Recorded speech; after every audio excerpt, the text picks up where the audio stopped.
जी अस्सलाम वालेकुम। Topic number 4.4 torque और मोमेंट ऑफ अ फोर्स। इस टॉपिक में हम लोगों ने ये डिस्कस करना है कि फ़ोर्स की मोमेंट की वजह से क्या इफ़ेक्ट प्रोड्यूस होते हैं और टॉर्क बेसिकली कौन सी क्वांटिटी होती है, क्या चीज़ है। इसके लिए सबसे पहले हम कुछ टर्म्स, कुछ डेफिनेशंस हैं, उनकी अंडरस्टैंडिंग करना ज़रूरी है और फिर हम लोग मोमेंट ऑफ अ फोर्स या फिर टॉर्क जो है उसकी तरफ मूव करेंगे। तो सबसे पहले समझने वाली जो बात है उसमें है हमारे पास पहली definition which is of rigid body. Rigid body ये क्या होती है? रिजिड को मज़बूत, सख्त कहते हैं। सख्त बॉडी जो है वो क्या होती है उसकी हम लोगों ने डेफिनेशन देखनी है। उसके लिए उसने इस पैराग्राफ में बताया हुआ है, दिस वन पैराग्राफ। इसमें दो डेफिनेशंस हैं जो कि मैंने अंडरलाइन कर दी हुई हैं। इस पैराग्राफ में सबसे पहले उसने बताया है a body is composed of large number of small particles. कोई भी बॉडी है वो मैटर से मिलके बनती है और मैटर क्या है? छोटे छोटे पार्टिकल्स का आपस में कम्बिनेशन होता है, वो मिक्सअप होते हैं, एक दूसरे के साथ बहुत ज़ोर से जुड़े हुए होते हैं। ऐसे पार्टिकल्स जो बहुत ज़्यादा मजबूती के साथ एक दूसरे से जुड़े होते हैं वो ज़्यादा सख्त और रिजिड चीज़ें बनाते हैं, सॉलिड चीज़ें बनाते हैं। जो इतनी ज़्यादा मजबूती से नहीं होते वो लिक्विड, और जो बिल्कुल ही मजबूती से नहीं होते वो पार्टिकल्स जो हैं गैस बनाते हैं। फ़िलहाल हम लोग रिजिड बॉडी की बात करते हैं। तो उसने कहा कि चूँकि एक जो बॉडी होती है वो बहुत से पार्टिकल से मिलकर बनी होती है, तो क्या होता है? सबसे पहले डेफिनेशन उसकी देखें, इफ़ द डिस्टेंस से, ये इसकी पहली डेफिनेशन है, इसको देख लेते हैं इसमें इसने क्या लिखा हुआ है। तो सबसे पहले उसने रिजिड बॉडी को इस तरह से डिफ़ाइन किया, if the distance between all pairs of the particles of a body do not change by applying a force then it is called a rigid body. अगर हम लोग फोर्स अप्लाई करते हैं, ज़ोर लगाते हैं किसी भी बॉडी के ऊपर और उसके पार्टिकल्स डिस्टर्ब होकर इधर उधर नहीं होते, अपनी जगह पे फिक्स रहते हैं, उन पार्टिकल्स के दरमियान का जो डिस्टेंस है वो चेंज नहीं होता, तो इस किस्म की बॉडी को हम रिजिड बॉडी कहते हैं। जैसे अगर आप लोग किसी लकड़ी के ऊपर ज़ोर से हाथ लगाएं, काफ़ी ज़ोर लगाएं और वो लकड़ी जो है वो डिस्टर्ब ना हो, बिल्कुल भी अपनी असल हालत में कायम रहे, तो उस किस्म की जो बॉडी होती है वो रिजिड बॉडी होती है। सेकंड डेफिनेशन जो यहाँ पर उसने दी हुई है वो यहाँ से स्टार्ट होगी, आ रिजिड बॉडी से। आ रिजिड बॉडी से, ये उसकी सेकंड डेफिनेशन है। ये देखते हैं इसमें उसने क्या बता दिया। A rigid body is the one, rigid body कौन सी होती है? वो होती है that is not deformed by force or forces acting on it. अगर उस पर एक या एक से ज़्यादा फोर्सेस लगा दी जाएं तो वो डिफॉर्म ना हो। डिफॉर्म का मतलब होता है अपनी शक्ल तब्दील ना करे। ये होगी थी हमारे पास रिजिड बॉडी। अब हमने पढ़ना है एक्सिस ऑफ रोटेशन। रोटेशन का मतलब होता है एक चीज़ अपनी जगह पे खड़े होकर घूम रही है। जैसे लट्टू है वो अपनी ही जगह पे खड़े होकर गोल गोल घूमता रहता है, वो रोटेट करता है बेसिकली। ये रोटेशन के बारे में हमने पिछले चैप्टर्स में भी पढ़ा था कि रोटेशन क्या होती है। दरवाज़ा है उसको खोलना और बंद करना। दरवाज़ा जो है वो एक ही जगह पर मूव करता है आगे और पीछे। जब उसे खोलते और बंद करते हैं तो वो भी बेसिकली रोटेट कर रहा होता है। तो रोटेशन जो है वो चूँकि एक ही जगह पे खड़े खड़े होती है, इसको मैं इस डायग्राम से एक्सप्लेन कर दूँगी कि अगर फॉर एग्ज़ाम्पल ये जो ब्लू कलर में है ये हमारे पास एक रिजिड बॉडी है और ये रिजिड बॉडी पे ये फोर्स हमने अप्लाई किया और ये बॉडी ऐसे घूम रही है, अपनी ही जगह पर है और किसके इर्द गिर्द घूम रही है? इस ए और ए डैश लाइन के इर्द गिर्द। तो ये ए और ए डैश लाइन जो है ना, ये इसका एक्सिस ऑफ रोटेशन है। अगर हम इस बॉडी को घुमाएंगे तो ये जो बॉडी है ये इस ए और ए डैश के इर्द गिर्द घूमेगी लाइक यूँ। तो ये क्या होगी? इसकी एक्सिस ऑफ रोटेशन होगी। तो एक्सिस ऑफ रोटेशन को उसने यहाँ पर डिफ़ाइन किया हुआ है। ये मैंने अंडरलाइन भी कर दिया जहाँ पर उसने डिफ़ाइन किया हुआ है। यहाँ पे पार्टिकल्स से क्या लिखा है? पार्टिकल्स ऑफ अ बॉडी, किसी भी बॉडी के अंदर जितने भी पार्टिकल्स होते हैं मूव इन सर्कल्स, वो दायरे में घूमते हैं with their centre all lying in the same line. जब वो दायरे में घूमते हैं यानी जब उस बॉडी को घुमाया जाता है तो उनके तमाम सेंटर्स एक ही लाइन के इर्द गिर्द इकट्ठे हो जाते हैं। The line is the axis of rotation of body. तो उस लाइन को जिसके इर्द गिर्द वो तमाम सेंटर जो है उसको मरकज़ बना के घूम रहे होते हैं तो वो एक्सिस ऑफ रोटेशन हो जाती है। हमारी अर्थ की जो मूवमेंट है वो जो है वो सर्कुलेटरी भी है और रोटेटरी भी है। तो ये जो एक लाइन जिसके इर्द गिर्द अर्थ रोटेट करती है और डे एंड नाइट कॉज करती है, वो भी उसका एक्सिस ऑफ रोटेशन होता है। लाइक अगर मैं बता रही हूँ कि ये हमारी अर्थ है और ये स्पिन करती है इसके इर्द गिर्द, तो ये वाली जो इमेजिनरी लाइन है ये एक्सिस ऑफ रोटेशन होती है, ये ट्विस्ट करती है इसके इर्द गिर्द।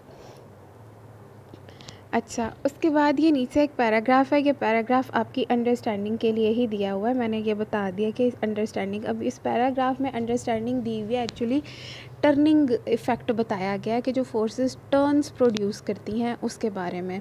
इस पैराग्राफ में देखते हैं क्या उसने बताया।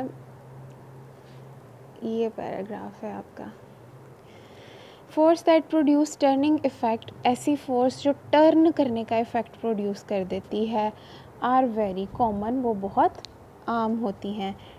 फॉर एग्ज़ाम्पल अब क्या उसने बताया, turning pencil in a sharpener, जब हम शार्पनर में अपनी पेंसिल को घुमाते हैं तो वो बेसिकली हम टर्निंग इफ़ेक्ट प्रोड्यूस कर रहे होते हैं। Turning stop clock of a water tap, हम लोगों के पास जो घर में हमारी पानी की टूटी होती है उसके कॉक्स को खोलते हैं हम तो पानी निकल आता है, बंद कर देते हैं तो वो पानी बंद हो जाता है, तो उसे स्टॉप कॉक्स कहते हैं और ये भी टर्निंग इफ़ेक्ट ही है जो प्रोड्यूस हो रहा होता है।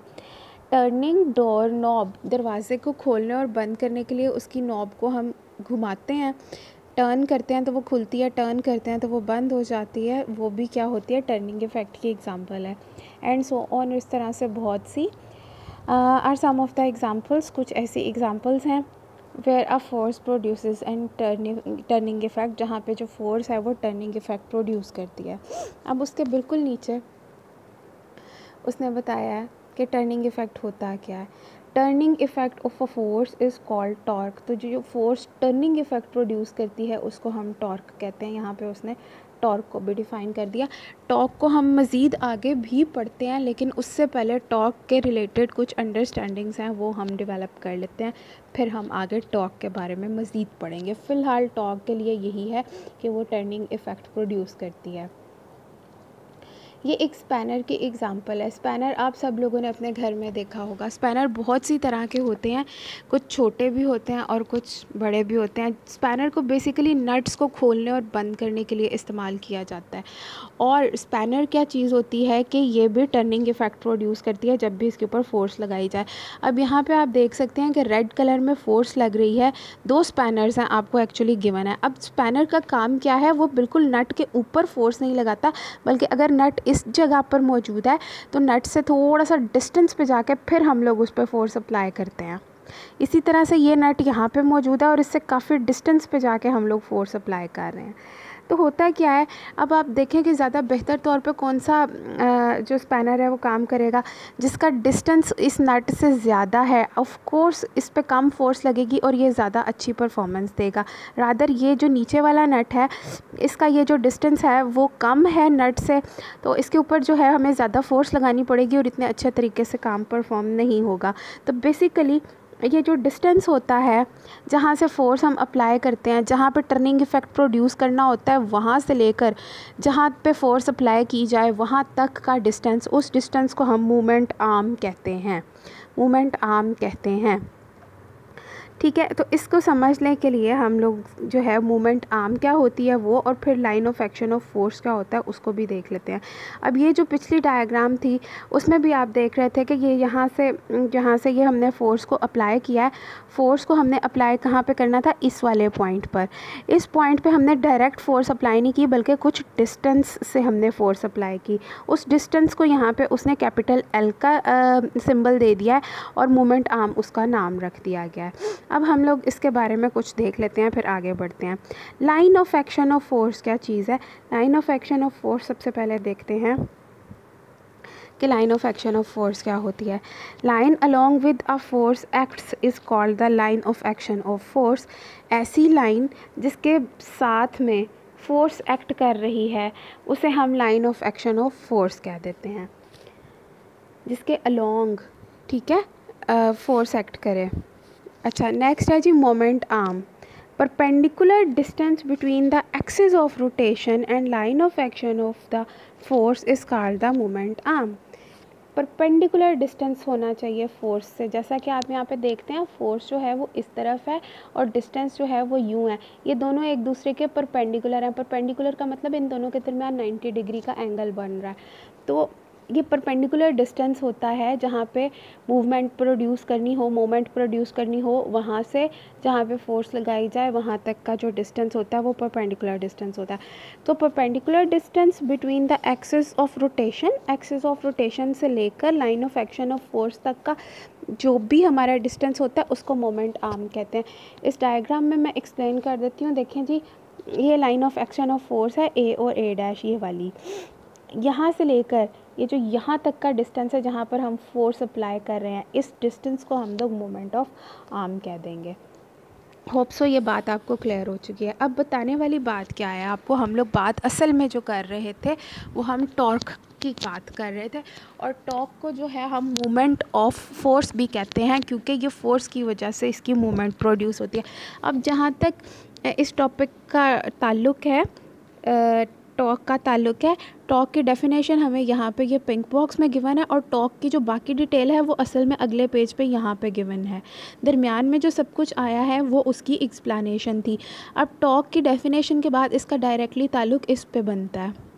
ये वाला जो कंप्लीट पैराग्राफ यहाँ पे आपको दिखाई दे रहा है, यहाँ पर मज़ीद डिस्कशन की गई है टॉर्क के बारे में।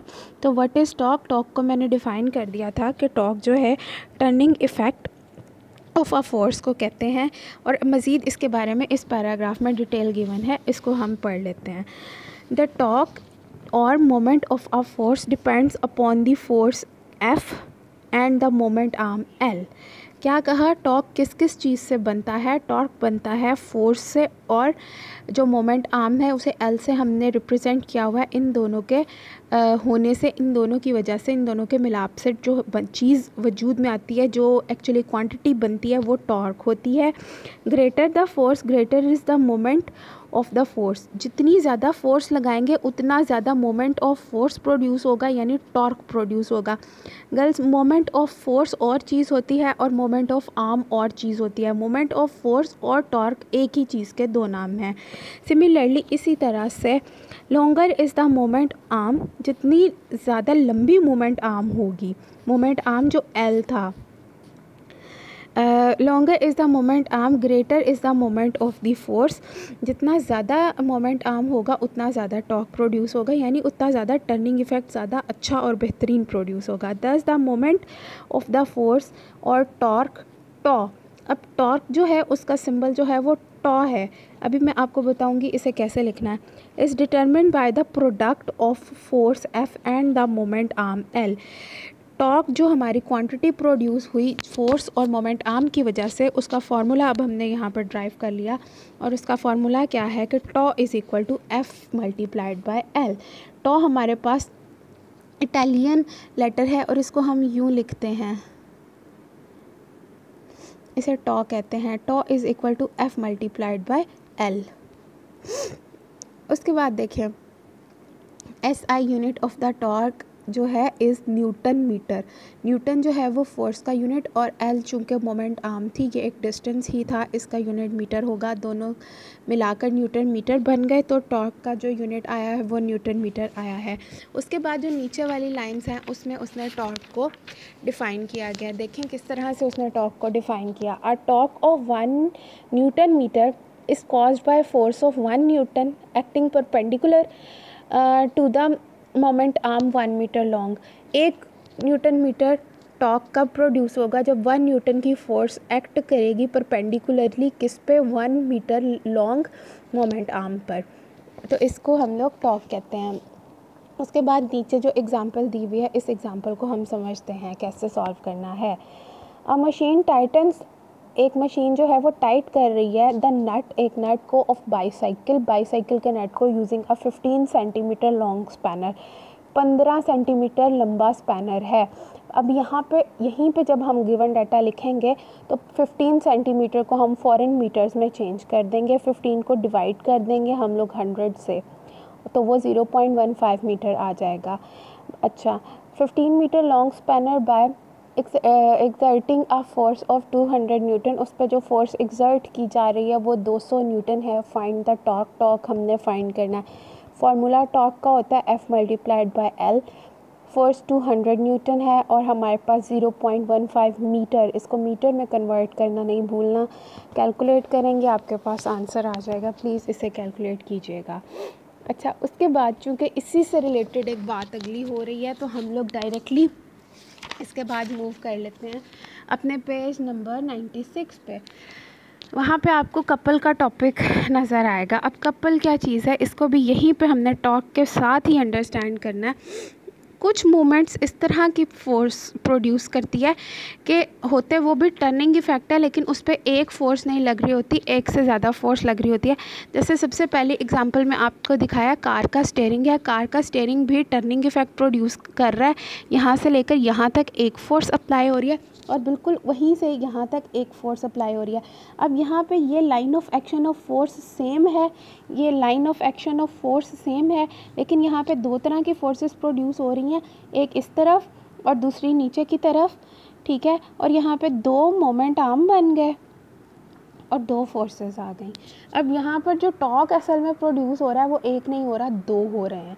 तो जब यहाँ पे दो टर्निंग इफेक्ट्स प्रोड्यूस होंगे या दो टॉर्क्स प्रोड्यूस होंगे तो ये आपस में मिलकर कपल बना देंगे। बिल्कुल उसके नीचे वाले एग्जांपल में आप देख रहे हैं जिस तरह का स्पैनर यहाँ पे गिवन है, इस तरह के स्पैनर पे भी हम लोग दो तरह की फोर्सेस लगाते हैं, एक इस डायरेक्शन में और दूसरा इस डायरेक्शन में।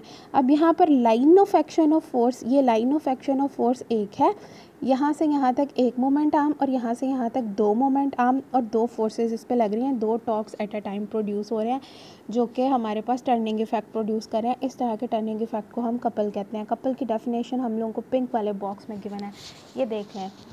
Couple is formed by two unlike parallel forces. Unlike parallel, दो फोर्सेस लग तो पैरेलल रही हैं बट उनकी डायरेक्शन एक दूसरे के ऑपोजिट है, इसलिए ये अनलाइक पैरेलल फोर्सेस हैं। ऑफ द सेम मैग्नीट्यूड, इन दोनों का मैग्नीट्यूड सेम है, but not along the same line, ठीक है, लेकिन उनका लाइन जो है वो डिफरेंट है, दोनों ऑपोजिट साइड पे एक्ट कर रही हैं, ठीक है, लेकिन प्रोड्यूस टर्निंग इफेक्ट ही कर रही हैं। इतनी सी आपने इसकी डेफिनेशन करनी है। उसके बाद आपने क्या करना है, डायरेक्ट इस जगह पे मूव करना है, ये जो मैंने पेंसिल से यहाँ पे लिखा हुआ है।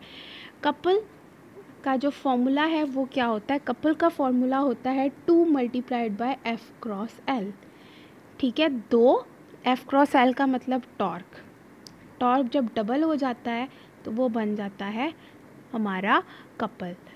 और इसका जो यूनिट होता है, यूनिट इसका भी न्यूटन मीटर ही होता है। तो क्या बना formula, 2F into L, F into L जो था वो टॉर्क था, तो ये 2 टॉ जो है हमारा वो कपल बन गया।